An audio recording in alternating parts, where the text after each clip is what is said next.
মায়ের চক্ষুদান করে তিনটে দিন জেল হেফাজতে কাটাতে হলো নদিয়ার আমির চাঁদকে। অবশেষে আদালতের নির্দেশে জামিন পেলেন আমির চাঁদ সহ 5 জনই। 2000 টাকার বন্ডে জামিন মঞ্জুর করলো কৃষ্ণনগর আদালত। জামিনের বিরোধিতা করেননি সরকারি আইনজীবী। এবার পুলিশের বিরুদ্ধে ওঠা অতি সক্রিয়তার অভিযোগ নিয়ে শুরু হয়েছে রাজনৈতিক চাপানুতোর। বিরোধীদের তরফে কি অভিযোগ করা হচ্ছে, পাল্টা শাসক দলের কি বক্তব্য, পরপর দেখুন। সারা পশ্চিমবঙ্গের মানুষ লজ্জিত। একটা অত্যন্ত মহৎ কাজ তাকে বিকৃতভাবে উপস্থাপন করা এবং পুলিশকে দিয়ে এই ধরনের কাজ করানো এই রাজ্যের সরকারের যে মানসিকতা, অর্থাৎ বিশেষ ধর্মের মানুষ তাদের অভিযোগ যদি থাকে, তাদের ধর্মীয় কোনো কারণকে সামনে রেখে একটা বৈজ্ঞানিকভাবে যারা নিজেদের চোখের কর্নিয়া দান করছেন, যাদের কাছে সার্টিফিকেট রয়েছে, এই ধরনের মানসিকতা সত্যি কথা বলতে আজকে রাজ্যের মানুষের মাথা হেড করে দিচ্ছে।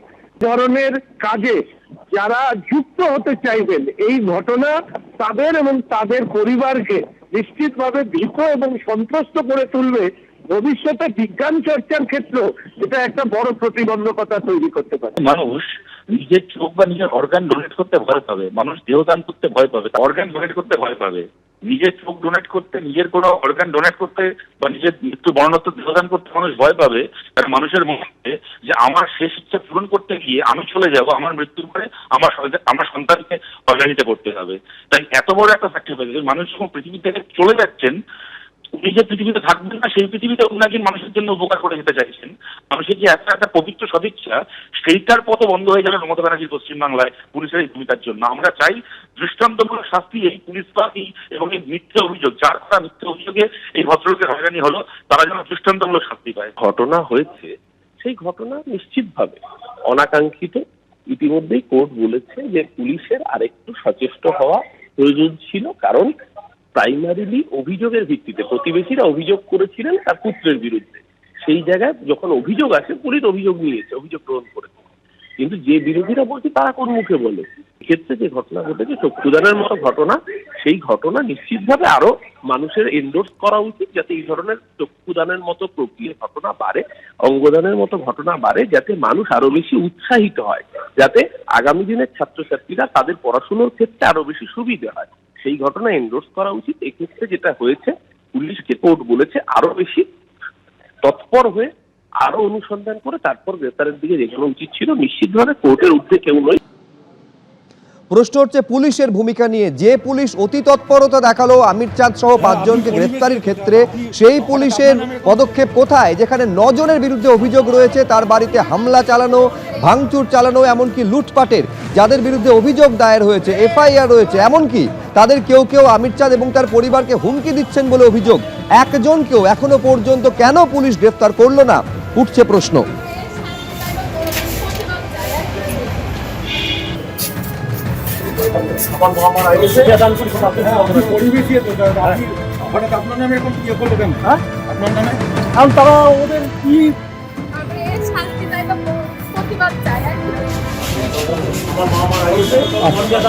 হ্যাঁ, আপনি পরিবেশী তো, আপনি হঠাৎ আপনার নামে এরকম কি করলো কেন?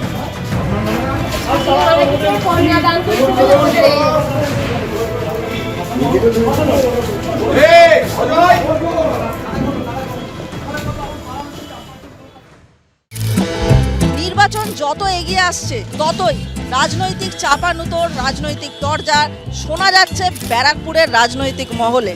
সরকারি দল যারা আছে দায়িত্ব অবশ্যই তাদের উপরে বর্তায়। এখন ক্রাইম রেটটা যদি আগে 100 থাকতো, তাহলে এখন ক্রাইম রেট হচ্ছে 2-3% ম্যাক্সিমাম। প্রতিদিন তৃণমূলের মদতে তাদের খুন সন্ত্রাস চলছে। কি বলছেন এখানকার মানুষজন সোচ্চারে, তারা কি বা বলছেন ফিসফিস করে, শোনার চেষ্টা করব সেই সব কিছুই। কান পাতবো ব্যারাকপুর অঞ্চলে। তাহলে চলুন ঘুরে দেখি ব্যারাকপুর। উন্নয়ন তো নেই, উন্নয়নের নামে চুরি জোচ্চুরিটা বজায় রয়েছে। যে কোনো কাজ করতে গেলে যে কোনো গুন্ডার সাহারা নিতে হবে, ব্যারাকপুর অঞ্চলে আনা নেতার সাহারা নিতে হবে। কিছু না করতে পারলে তাহলে পুলিশ দিয়ে আপনাকে জেল খাটতে হবে। এখানকার পরিস্থিতি কিন্তু খুব ভালো। ব্যারাকপুর অঞ্চলে তো সেরকম কিছু নেই, অ্যাডমিনিস্ট্রেশন বলতে কিছু নেই। ব্যারাকপুর শিল্পাঞ্চলে উজ্জ্বল ভবিষ্যৎ আছেই।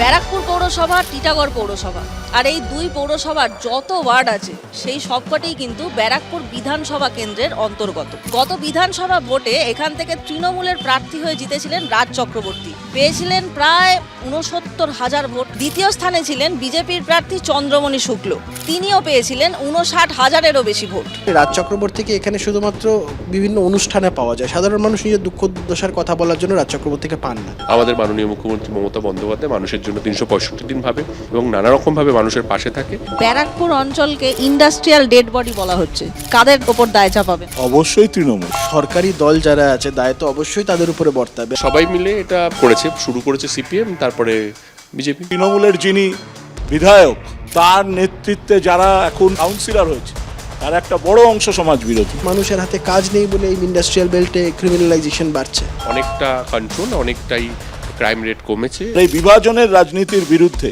আমরা মানুষের রুটি রুজির সংগ্রামকে নিয়ে এগোচ্ছি। ব্যারাকপুর অঞ্চলে তোলাবাজি বা সিন্ডিকেট চক্রের প্রভাব আছে? চারিদিকে ছড়িয়ে রয়েছে তোলাবাজি আর দাদা, এখানে গুন্ডা মাফিয়া রাজ চলে। 15 বছর ধরে ব্যারাকপুরটা করাপশনে ভরে গেছে। ব্যারাকপুর পুরোপুরি মনে করি যে শান্তভাবেই আছে। তৃণমূল মদত দিয়েছে। এখন অনেক বেটার, অনেক ভালো, অনেক শান্তিপূর্ণ। মানুষ যখন দেখে অন্যায় হচ্ছে, অবিচার হচ্ছে, তখন তারা প্রতিবাদ করার জন্য রাস্তায় নামাই উচিত। দাদা 10 টাকার বাদাম দেবেন তো? এই এসআইআর কিন্তু জনসমক্ষে এসছে এবং মানুষ ভীষণভাবে হ্যারাস হচ্ছে। আমরাও তো বলছি মানুষ অসুবিধার সম্মুখীন হচ্ছে, অহেতুক মানুষকে হয়রানি করবে সে যেই করুন না কেন, আমরা রাজনৈতিক দল হিসেবে সেটাকে কখনো মান্যতা দিতে পারি না। সব ঢপবাজি, সোশ্যাল মিডিয়ার পলিটিক্স ওরা করে, বেসিক্যালি ওদের কোনো কাজ নেই মানুষকে বিচলিত করা, মানুষকে বিব্রত করা। এটা কিন্তু একটা ব্যাড ডিমার্কেশন হবে। 2011 থেকে টিল আজকের ডেট অব্দি অন্তত বিগত 14-15 বছরে ব্যারাকপুর একটা জঞ্জালযুক্ত শহর হয়ে গেছে। এডুকেশন ফিল্ড এবং যে সমস্ত সেক্টরগুলো আছে যেখানে কিন্তু ম্যান পাওয়ারটা লাগেই, সেক্ষেত্রে সেই কর্মসংস্থানগুলো তো রয়েছে। আগের বছরের ডিসেম্বর মাসে প্রায় 4খানা কারখানা বন্ধ হয়ে গিয়েছে। এই বিষয়ে দায় কাদের ওপর বর্তায় বলে আপনার মনে হয়? সম্পূর্ণটা এই রাজ্যের শাসক দল যারা, যেখানে কলকারখানার জমি পাচ্ছে সেখানটা রিয়েল এস্টেটের প্রজেক্ট করবে, পয়সা করি কামাবে। কেন্দ্রীয় সরকারও এর জন্য দায়ী, এর জন্য আমাদের রাজ্য সরকারও দায়ী। শ্রমিকদেরকে ডিপ্রাইভ করে, মালিকদের সাথে একটা গোপন আতাত করে শাসক দলের নেতারা শুধু নিজেদের পকেট ভরতে ব্যস্ত। মোদি আর দিদির সেটিং সমস্তটা মালিকদের স্বার্থে। যখন নির্বাচন আসে তখন এরা বলে চটকল খুলে দেবো, আর তারপরে সব চটকলগুলো বন্ধ হয়ে যায়। সিপিএম এর সময় এদেরকে ডেট করে দেওয়া হয়, তারপরে আরো বেশি শেষ করে দিয়েছে সেন্ট্রাল গভর্নমেন্ট, যারা পাটের দাম বাড়িয়ে দিয়েছে। একটাই ইস্যু দুর্নীতি। ইন্টারনাল অনেক রকম কারণ হতে পারে, সেই কারণগুলো সব জট খুলে যাবে, আগামীতে কিন্তু সবকিছুই চালু হবে। ব্যারাকপুর পুরোপুরি মনে করি যে শান্তভাবেই আছে। রাস্তা প্রচন্ড আগের থেকে অনেক ভালো রাস্তাঘাট হয়েছে, আমরা সেফটি আছি। আগে যে অভাবটা ছিল সোসাইটিতে, আজকে কিন্তু সেই অভাবটা নেই। ব্যারাকপুরকে এইভাবে আর কেউ চিনতে পারে না। ব্যারাকপুরকে সবাই বললেই বলে এ তো বোমগুলির ব্যারাকপুর। এখনকার যারা পলিটিক্যাল দায়িত্বে রয়েছে তারা কেউ ওখানে ক্রাইম চায় না, তারা চায় শান্তি। আমরা আতঙ্কিত আশঙ্কিত না, আমরা যে কোনো লড়াইয়ের জন্য প্রস্তুত। কলে জল আসবে কিনা আমি জানি না, কিন্তু এখানে যেখানে আমি দাঁড়িয়ে আছি, এখানে এলে জিভে জল অবশ্যই আসবে, আসতে বাধ্য। কারণ আমি এই মুহূর্তে আছি বিরিয়ানির রাজধানী ব্যারাকপুরে, আর আমি নিজেকে আজ প্রমিস করেছি কাজ না মিটিয়ে কিন্তু বিরিয়ানি আমি খাবো না। তাহলে চলুন, বলেছিলাম কাজের শেষে বিরিয়ানি খাবো। আমি আবার কথা রাখতে খুব ভালোবাসি, বিশেষ করে খাবার সংক্রান্ত কথা দিলে তো আমি রাখি। কিন্তু বিষয়টা হচ্ছে এই বিরিয়ানি খাওয়ার একটা বিশেষ কারণ আছে, জানেন? কারণটা হচ্ছে যেহেতু আজ আমি একজন সাংবাদিক, ইউটিউবার, কন্টেন্ট ক্রিয়েটারের পরিচয় ছাড়িয়ে আজ আমি একজন সাংবাদিক, তাই আমি খবর নিতে এসেছিলাম যে বিরিয়ানি হওয়ার আগে ঘি ঢালা হয় না বিরিয়ানি হয়ে যাওয়ার পর ঢাকনা খুলে ওপর দিয়ে হাত ঘুরিয়ে ঘি ঢালতে হয়। এই খবরটা আমি আলটিমেটলি পাইনি, কিন্তু আপনাদের আজকে আমি প্রচুর খবর দিয়েছি। আশা করি আপনারা সেই খবরগুলো শুনে একটু হলেও ইনফরমেশন পেয়েছেন। তাহলে এবার আমি চলে যাচ্ছি না, এখানে তো থাকতেই হবে, বিরিয়ানিটা নাহলে কে শেষ করবে বলুন, ওটা আমায় করতেই হবে, কিছু করার নেই। কিন্তু বিষয়টা হচ্ছে আপনারা দেখতে থাকুন তারকার চোখে তারকা কেন্দ্র, চোখ রাখুন এবিপি আনন্দ। এবিপি আনন্দ, এগিয়ে থাকে, এগিয়ে রাখি।